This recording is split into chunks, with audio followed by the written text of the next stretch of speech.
Rabbi Avi Shafran, my father, a Holocaust refugee, taught me lessons about hatred still sadly true today. To view the full article, click the first link in the description below. On this Father's Day, I remember when I first met my father when I was in my 30s.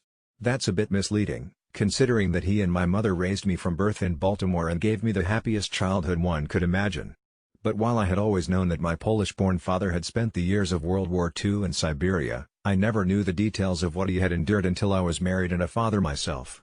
Auschwitz Liberation, 75 years later, 5 brilliant minds in the arts. WHO died in the concentration camp. It was the mid-1980s, and my family was living in Providence, Someone sent me a cassette tape, remember those? Of a speech my father had been cajoled to deliver before a Baltimore crowd on Holocaust Memorial Day. He shared his personal story, an incredible one I had never heard. I hadn't known how after the Nazi invasion of Poland he had been locked in a crowded synagogue the Nazis set ablaze only to be saved at the last moment by a Nazi officer. My father suspected the officer had been Elijah the prophet in disguise. And I hadn't known that shortly thereafter, as a 14-year-old stubborn boy, my father had left his parents whom he would never see again to board a train to fulfill his wish to study in a yeshiva.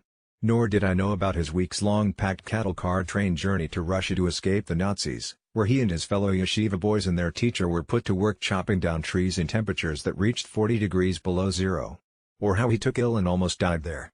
And I hadn't know how at war's end my father was shot in the arm while being smuggled out of the Soviet sector of Berlin to the American one. And so it happened that I finally fully met the man who was my father. I later worked with him on his autobiography, Fire, Ice, Air, a Polish Jew's memoir of Yeshiva, Siberia, America. My father passed away 3 years ago. After a more than 60-year career. To view the full article, click the first link in the description below.